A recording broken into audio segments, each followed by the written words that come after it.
اللہ نے حضرت ابراہیم علیہ السلام کو بڑی دولت سے بھی نوازا تھا. ہجرت کے بعد دولت بھی اللہ نے آپ کے رزق میں بڑی برکت عنایت فرمائی.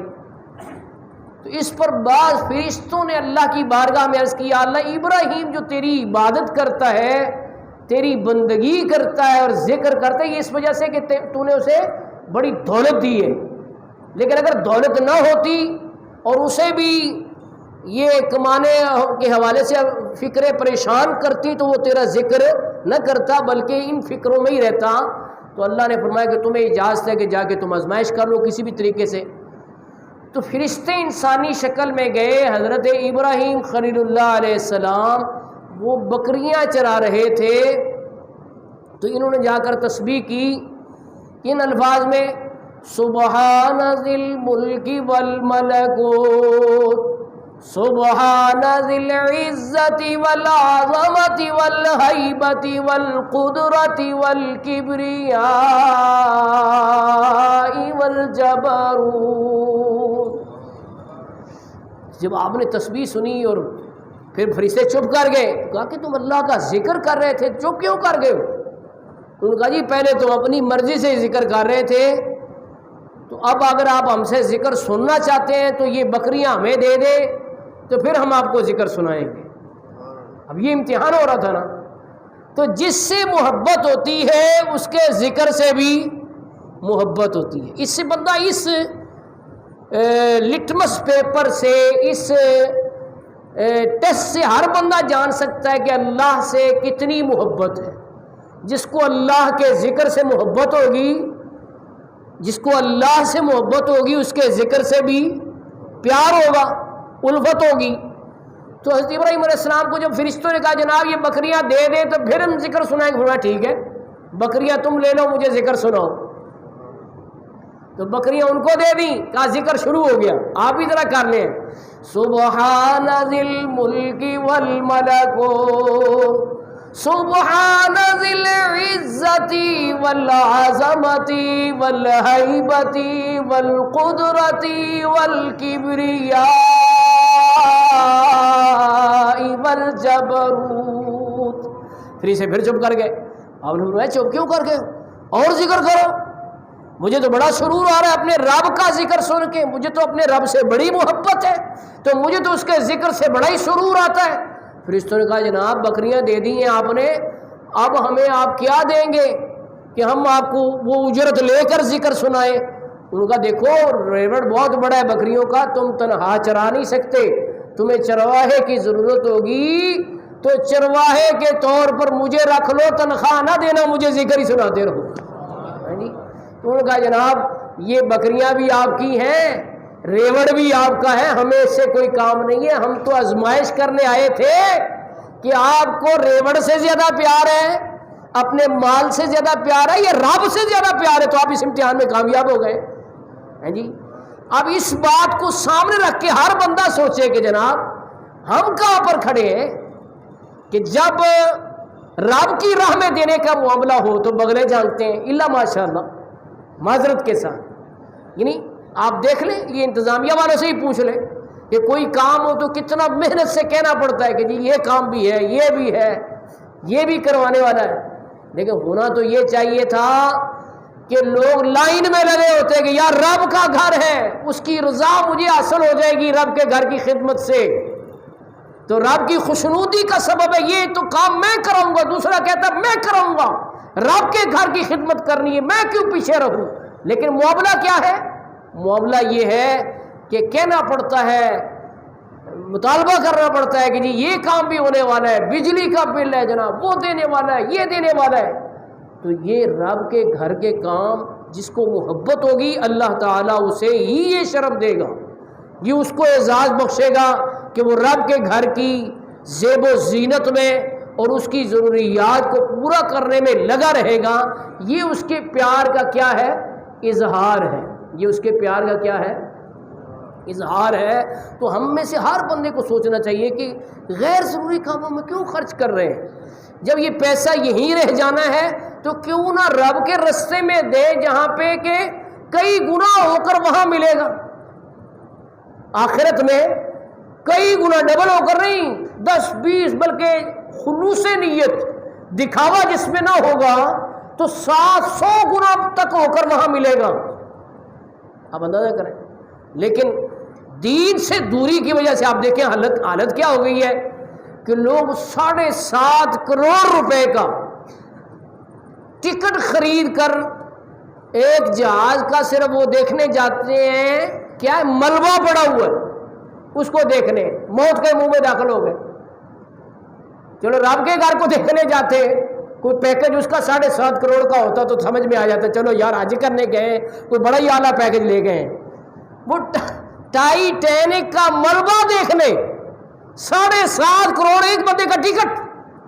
یہ دین سے دوری ہے کہ تمہاری قوم کے ہی لوگ وہ 300 بندے سمندر میں ڈوب جائیں روزگار کی تلاش میں کہ یہاں پہ روزگار نہیں مل رہا، اور روٹی جناب وہ پہنچ سے نکل رہی ہے، اور تم تفریح کے لیے فی کس ٹکٹ 7.5 کروڑ، 2 بندوں کا 15 کروڑ روپے. تو ترجیحات کا تعین ہونا چاہیے کہ یہی اگر کروڑوں روپے اللہ کی راہ میں خرچ کرے تو وہاں اربوں روپے ہو کر نہ ملے آخرت میں. تو یہ دین کی طرف آنا چاہیے، ترجیحات کا تعین کرنا چاہیے کہ دیکھو ہمارے بزرگ، ہمارے اکابر، ہمارے اسلاف، ہمارے انبیاء کس طرح سے انہوں نے رب کی راہ میں لٹا دیا سب کچھ. وطن چھوڑنے کی باری آئی وطن چھوڑ دیا، بچے چھوڑنے کی باری آئی تو بچے چھوڑ دیے. یہ تفصیل سے واقعات جو کہ قرآن کریم میں بیان ہوئے، یہ تو ہم پھر بیان کریں گے نا. اور اگر مال خرچ کرنے کی باری آئی تو اس امتحان میں بھی کامیاب رہے. تو ہمیں بھی یہ سوچنا چاہیے کہ مال ہاتھوں کی میل ہے تو اس کو کسی اچھے کام میں خرچ کرو، کسی نیک کام میں خرچ کرو جو صدقہ جاریہ ہو، ایسے کام میں خرچ کر جاؤ. جیسے حدیث پاک میں اذا مات الانسان انقطع عنہ عملہ الا من ثلاث، کہ بندہ جب مر جاتا ہے تو اس کا عمل منقطع ہو جاتا ہے، اس کا دفتر بند کر دیا جاتا ہے سوائے 3 کاموں کے. اگر وہ کر گیا ہے تو اس کا رجسٹر بند. وہ 3 کام کون سے ہیں؟ فرمایا صدقۃ جاریۃ، صدقہ جاریہ اگر کوئی کر گیا ہے تو وہ کیا ہے؟ وہ جاری رہے گا، اس کو ثواب ملتا رہے گا قبر میں. اور علم ينتفع به، یا ایسا علم وہ چھوڑ گیا ہے جس سے نفع اٹھایا جا رہا ہے، یعنی کوئی کتاب لکھی ہے یا لائبریری میں کتابیں رکھوائی ہیں یا قرآن پاک اچھا اس پہ بھی میں دیکھتا ہوں کہ بڑی معلومات کی کمی، کچھ نے سمجھا قرآن پاک رکھوانا بڑا مفید کام ہے. اب دادا دربار چلے جائیں، ایسے اتنا ڈھیر لگا ہوا، پڑھنے والا کوئی نہیں. پڑھنے والے کتنے بیٹھے؟ 10-12 اتنے بیٹھے ہوئے. کیوں جی؟ تو ڈھیر اتنا لگا ہوا ہے. تو بھائی دیکھو جس کام کی ضرورت ہے، مثلا طالب علم ہے اس کو درسی کتاب کی، کاغذ کتنا مہنگا ہو گیا، نیا سال شروع ہوا ہے درس نظامی کا. میں دیکھ رہا ہوں کہ بچے کیسے بیچارے بازاروں میں پھر رہے ہیں کہ ہزاروں روپے کی کتابیں 1000 روپے کی، 5-5 6 ہزار کی کتابیں. تو ان کو کتابیں لے کر دے دیں. اچھا کہیں پانی کی سبیل نہیں ہے تو پانی کی سبیل لگوا دیں. یعنی دیکھنا چاہیے کہ اس علاقے میں کس چیز کی ضرورت ہے. جیسے حضرت سعد بارگاہ رسالت میں حضرت کی یا رسول اللہ میری والدہ فوت ہو گئی، کون سا صدقہ افضل ہے؟ سرکار نے فرمایا پانی، کیونکہ مدینہ منورہ کی پتھریلی زمین میں پانی کی کیا ہے ضرورت تھی کہ پانی وہاں پہ تھوڑا ہوتا ہے نا. تو انہوں نے پتھریلی زمین میں کنواں کھدوایا جہاں پہ کہ واٹر لیول بہت نیچے ہے، بڑا ڈیپ ہے. لیکن والدہ سے محبت تھی، انہوں نے کہا کہ میں یہ کنواں کھدواؤں گا. سرکار نے فرمایا ہے کنواں کھدوایا، تو وہ بنو ساعدہ کے رئیس تھے، سردار تھے، والدہ کی محبت میں انہوں نے کنواں کھدوایا اور یہ کہا یہ سعد کی ماں کے لیے ہے. اچھا اب یہ بتاؤ سعد کی ماں نے کیا پانی پینا تھا؟ وہ تو فوت ہو گئی. ان کے یہ کہنے کا مقصد کیا تھا کہ لوگ پانی پیئیں گے، پانی پلانا کار ثواب ہے، اس سے جو ثواب ملے گا وہ سعد کی والدہ کے لیے ہے نا جی. تو یہ صحابہ کرام کا میں طریقہ پتہ چلا کہ وہ کیسے صدقہ جاریہ کرتے تھے. اور علم ينتفع به، یا ایسا علم چھوڑ گیا ہے جس سے کہ نفع اٹھایا جا رہا ہے. کوئی کتاب رکھوا گیا ہے، طالب علم کو کتابیں دے دی ہیں، یا علم پڑھایا ہے، آگے اس کے شاگردوں کے شاگرد چل رہے ہیں، تو وہ کیا ہے وہ بندہ دنیا سے چلا جائے گا لیکن اس کے شاگردوں کے شاگرد پڑھا رہے ہیں تو اس کو قبر میں بھی ثواب کا اس کا سلسلہ بند نہیں. اور ولد صالح یدعو لہ، یا نیک اولاد چھوڑ گیا ہے جو اس کے بعد اس کی بخشش کی کیا کر رہی ہے؟ دعا کر رہی ہے. تو اس سے کیا ہوگا کہ اس کو قبر میں بھی نیکیاں ملتی رہے گی. اچھا اب ایک میں ضروری بات کر دوں جو کوئی نہیں کر رہا، اس کی بڑی ضرورت ہے، اس کو آپ نشر کریں، پھیلائیں پرنٹ میڈیا میں، الیکٹرانک میڈیا میں، کہ غربت کے، مہنگائی کے، رزق میں تنگی کے اسباب تو بہت لوگ بیان کر رہے ہیں لیکن یہ کوئی نہیں بیان کرتا کہ حدیث پاک میں آئے جو والدین کے لیے دعا نہیں کرتا اس کا رزق تنگ ہو جاتا ہے. یہ بھی کوئی بیان کرتا ہے؟ یہ ضرورت ہے اس وقت بیان کرے کہ والدین زندہ ہیں تو ان کی صحت، ان کی سلامتی، ان کی برکت کے لیے دعا کریں، اور دنیا سے اگر رخصت ہو گئے ہیں تو ان کی مغفرت، بخشش اور بلندی درجات کے لیے دعا کریں. تو پھر دیکھیں انشاءاللہ رزق میں برکت ہوگی. تو حضرت ابراہیم خلیل علیہ السلام کی دعا سے پھر میں بات کو ختم کرتا ہوں کہ جو مثال کے طور پہ اسپیشلی دعا نہ بھی کرے لیکن اگر اس نے اپنے اولاد کو نمازی بنا دیا ہے 5 وقت کا تو اس کو کیا انعام ملے گا کہ اسپیشلی اگر ہاتھ نہ بھی اٹھانے چاہیے، نماز کے بعد دعا کرنی چاہیے والدین کے لیے، لیکن بالفرض بھول جائے، اس کو یاد نہ رہے تو 5 وقت اگر وہ نماز پڑھے گا تو یہ کہے گا کہ نہیں ربنا اغفر لی ولوالدی. اچھا اس میں بھی پروننسیشن کی غلطی کیا ہے؟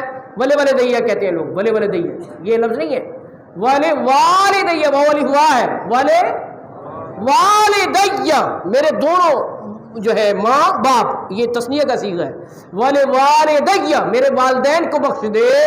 تو ان مسلمانوں کے لیے خوشخبری ہے کہ جن کی اولاد نمازی ہے وہ دنیا سے چلے بھی جائیں گے تو بعد میں ان کے لیے دعائے مغفرت و بخشش ہوتی رہے گی. یہ ابراہیم خلیل علیہ السلام کی دعا سے ہمیں سبق ملا ہے.